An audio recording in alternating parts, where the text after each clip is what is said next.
Oh my goodness. This draft has been going on for days. Is there anyone left? Whoa. We got a war room that tells us who's left. Wow. Okay. So here's where we're at so far. So I filled in the rest of a team. We have, let's get rid of the blanks. This is the team we have.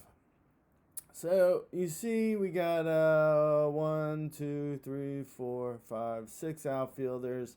So, five outfielders in a utility. We got one second baseman. We got one shortstop, one MI, yada. Okay, you can pause the screen and look at what I've done. And these guys aren't necessarily guys I like.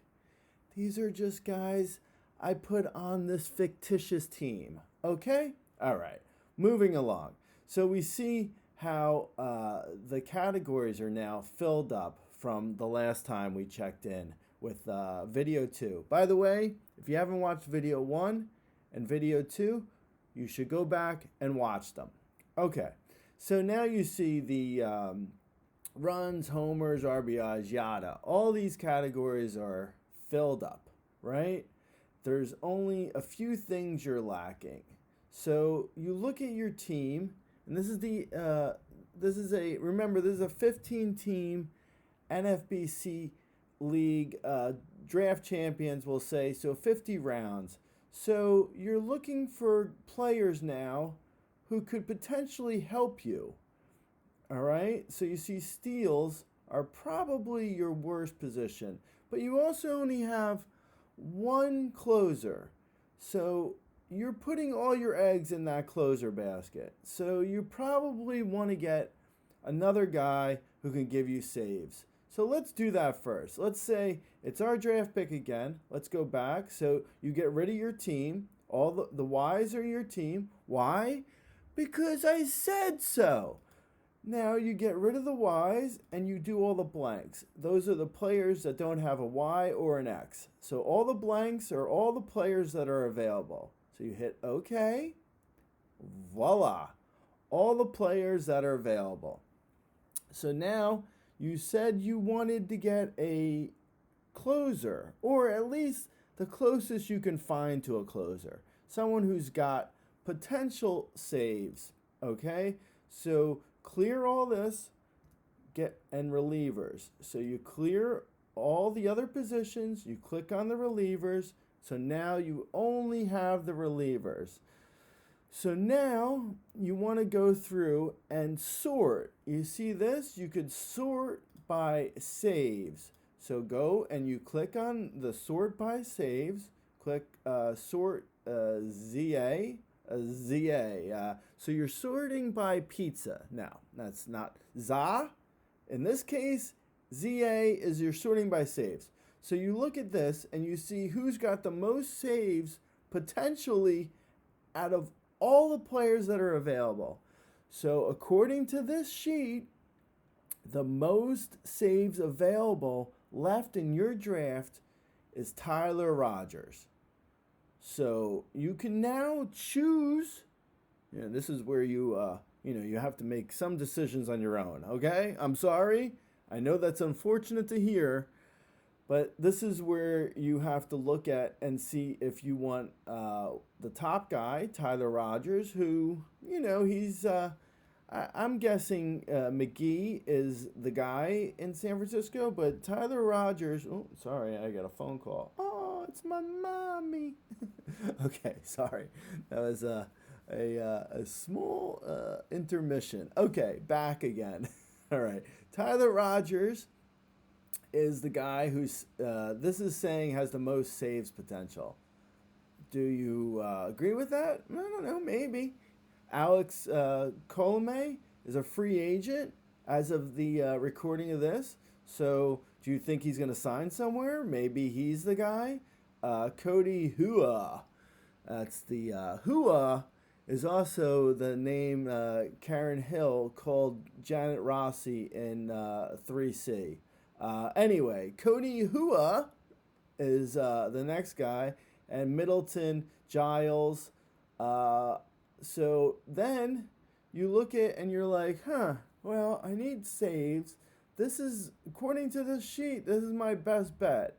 These guys.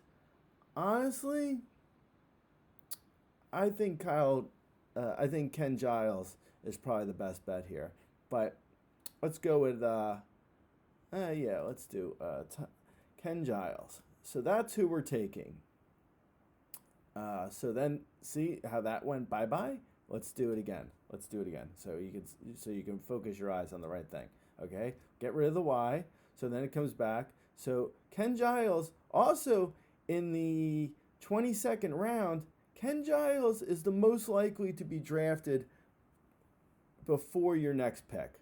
So Ken Giles is also, not only is Ken Giles my best estimate out of these guys to be the guy who's going to get the most saves here, but also it's ADP wise, it's the best bet. So you see here, 4% chance.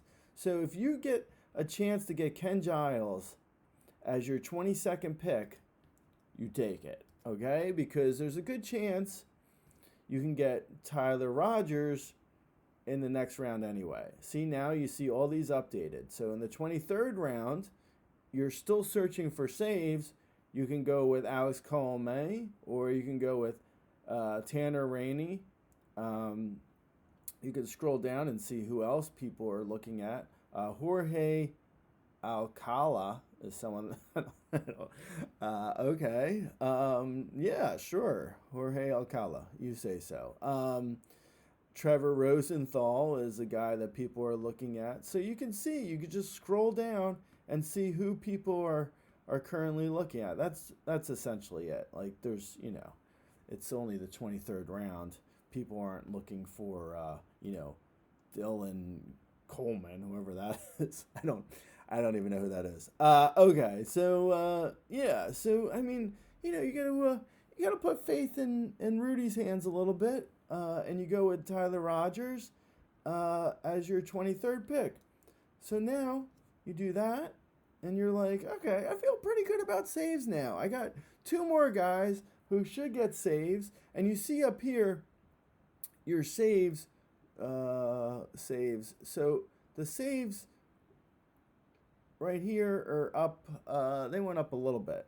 Not much, because honestly, it's only 1.3, and he's down for a negative 0.6 in saves. So it's not like, this is also, remember, this is your bench you're drafting right now. So it's not like these categories are just, they're a rough guide at this point. Like you're going to get guys who are negatives and stuff. Like, you might be like, oh, you know what? I feel pretty good about JP Fierson.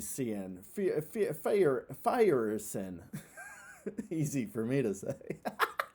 Okay, so you're saying like you're feeling pretty good about this guy as a potential save target. I don't know why, but say you are. So you see he's a negative in these other categories, so he's going to drop you in those. So like you don't necessarily, like when you start filling your bench, I wouldn't worry so much about the categories trying to get them back over 17. Like you're going to get negative guys. At this point, when you're filling your bench, you're filling up players who can help you fill in for your team. Like your team is already set. Like if you're trying to fill in, like if you're trying to get, like if you're trying to make categories with your bench, then you're like really just, you're basically, you've punted in a bad way. Okay, so you should have already a team set. So I took those guys off. Okay, because we got to see how, actually, you know what? I don't know why I took them off. Let's put them back on. Okay. So we have those guys. We have Tyler Rogers and Ken Giles. Okay. So now you're like, okay, you know what? I have a steals problem. So see, look at here. Look where the cursor is. That's the cursor. This is a cursor. I'll have to do another tutorial explaining what cursors are. Okay, um, my grandmother was a very big cursor. She loved curse words. I'll be honest. She would a blue streak. Okay, so anyway, so steals are another category where you're lacking. Now, again, you're just looking at these as a rough guide at this point because you're filling in your bench. But you see, steals are weak, so you're like, okay, you know what? I'm getting rid of relievers. So I've selected all, okay, and now I'm taking relievers off, and I'm taking starters off because those aren't going to help me in steals. You see, that's how that works. Okay, so now all the players who can help you in steals, here they are.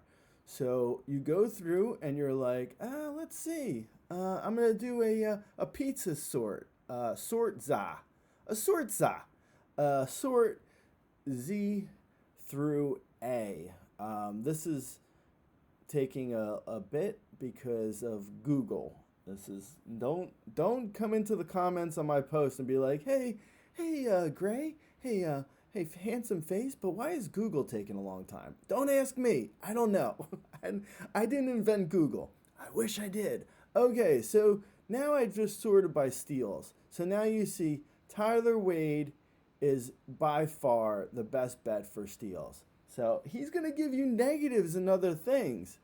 Like, if you knew anything about Tyler Wade, which, honestly, if you're 400 picks into a draft and you don't know who Tyler Wade is, I want to be in your league. But Tyler Wade is great for steals, but he's going to hurt you in all these other categories. So, I mean, that's with a bench player, those are trade-offs you have to make. So you're like, well, I need steals. So I'm going to grab Tyler Wade. He also has a lot of great eligibility. So I'm going to grab Tyler Wade, right? I put a Y in there. I've just drafted him. And voila. Now it's updated. Now you're like, wait a second. Hold on. Hey, Gray, take that Y off. And let's see who could have been drafted there instead. Okay. So now you can make this. So you can make this call yourself during a draft. So you look at this and you're like, Tyler Wade, I really want Tyler Wade for steals. But he shouldn't be drafted for another like 4 or 5 rounds. I mean, there's a very good chance he gets back to me.